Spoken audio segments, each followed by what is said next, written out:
Assalamualaikum warahmatullahi wabarakatuh. Di kesempatan kali ini saya akan kembali mengulas tentang fosil Gallikelor, yaitu fosil Gallikelor suro yang seperti saya katakan beberapa hari lalu, yaitu fosil Gallikelor suro yang masih dalam pola kasar yang rencananya akan saya asah secara manual seperti biasanya, dan yang sudah saya tes beberapa minggu lalu, yang pada saat itu masih dalam pola kasar. Alhamdulillah pada saat saya tes dengan senapan angin sasaran gelas seperti biasa, gelasnya tidak pecah, artinya energinya cukup mampu menahan senapan angin yang disasarkan ke gelas yang berisi air. Dan ini adalah fosil Gallikelor suronya yang sudah saya asah secara manual.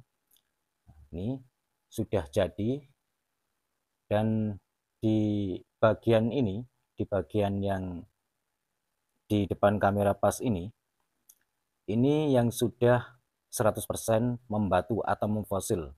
Kenapa saya bilang gitu? Dikarenakan di bagian baliknya, balik ini ada bagian-bagian tertentu yang belum 100% membatu atau bisa dibilang semi fosil atau semi fosil. Biasanya orang-orang menyebutkan begitu, semi fosil begitu. Ini di bagian sini cukup jelas sekali, ada bagian-bagian yang susah sekali untuk diratakan, susah sekali untuk dihaluskan, dan sepertinya ini memang tidak bisa halus meskipun digosok menggunakan abu intan, tidak akan bisa halus meskipun tidak bisa halus ataupun bisa halus. Kalau saya pribadi sebaiknya tidak usah memakai abu intan ya, cukup menggunakan amplas saja, dan ini saya kerjakan secara manual seperti biasanya. Ini terlihat jelas sekali teman-teman ya, di bagian sini. Nah, ini bagian yang masih semi fosil atau belum 100% membatu, yang artinya mungkin perkiraan bisa diprediksi antara 60 atau 70% membatu. Kalau yang sebelah ini, yang belakang ini sudah bisa halus meskipun tanpa abu intan, hanya menggunakan amplas secara manual. Nah, ini sudah bisa halus dikarenakan yang bagian sini ini sudah membatu atau 100% memfosil. Dan ini biasa terjadi pada fosil jenis kayu apapun, yang memang kadang bagian-bagian tertentu ada yang sudah 100% membatu atau yang bagian-bagian tertentu juga yang masih semi fosil begitu. Dan ada juga yang mungkin sahabat-sahabat juga pernah menjumpai tentunya, yaitu fosil dari jenis fosil kayu apapun yang sebagian sudah mengkristal, sebagian belum juga. Itu juga biasa terjadi dan itu memang alami, teman-teman, alami begitu. Dan untuk fosil Gallikelor suro ini mempunyai keunikan, yaitu terdapat badar emas yang cukup jelas sekali. Bisa dibilang badar emasnya ini cukup sepuh, karena saya lihat badar emasnya ini warna kuningnya jelas sekali berkilauan, kuning keemasan, tidak uh, yang seperti warna putih kekuningan, hampir menyerupai badar perak meskipun badar emas, tapi ini tidak. Ini sangat jelas sekali, warna kuningnya gemerlap, kelap-kelip di sini. Ini cukup jelas sekali warna kuningnya, kuning keemasannya.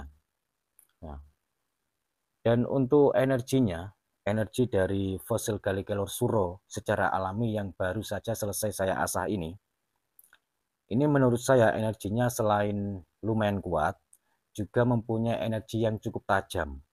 Tidak seperti biasanya. Biasanya yang sering saya jumpai, energinya itu ada yang tingkatannya itu energinya lemah, ada yang energinya sedang, ada juga yang mempunyai himpunan energi secara alami cukup kuat sehingga mampu menahan senapan angin sasaran gelas begitu. Tapi ini selain kuat, yang saya rasakan ini juga mempunyai energi yang cukup tajam, yang artinya tajam di sini gimana ya? Agak sedikit kesusahan saya menjelaskannya. Itu yang tajam itu ibaratnya bagaimana? Energinya itu bisa dibilang kalau dideteksi, ditaruh di tangan atau di bagaimana terserah, itu sangat terasa sekali. Karena kemarin pas baru saja jadi, waktu saya taruh di tangan gini, spontan tidak sengaja saya merasakan sebuah denyutan yang cukup kuat sekali. Dan denyutan itu tidak berdenyut-denyut gitu, tidak, tapi cukup lama, kira-kira sekitar hampir 1 menit yang jelas tidak sampai 1 menit. Dan itu saya sangat merasakan di tangan saya ini, saya sampai uh, sedikit bergetar waktu itu. Ya itulah yang saya maksud, energinya cukup tajam.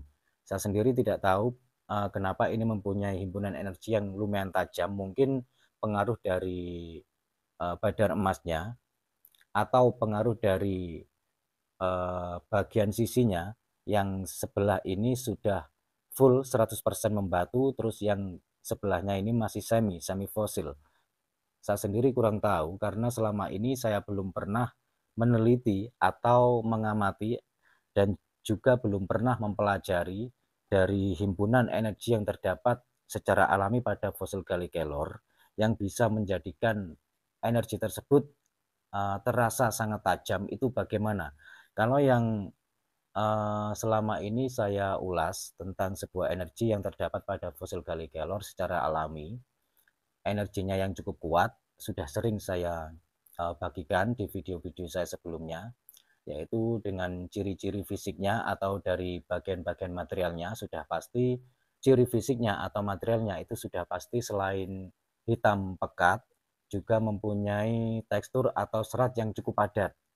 Nah, begitu. Syukur kalau agak sedikit mengkristal itu biasanya cukup kuat juga. Dan itu bukan berarti 100% pasti teman-teman ya, tapi kebanyakan memang begitu.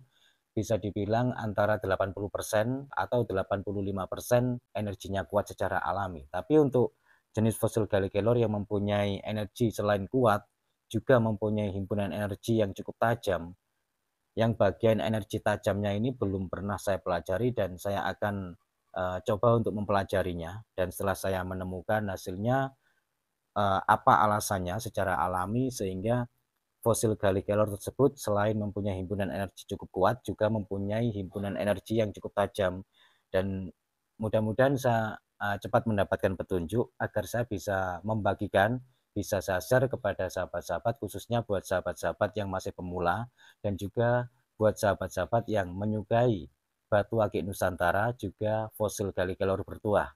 Ya, sekian dulu dari saya, kurang lebihnya saya mohon maaf, cuma ini yang bisa saya sampaikan. Wassalamualaikum warahmatullahi wabarakatuh. Rahayu, salam budaya.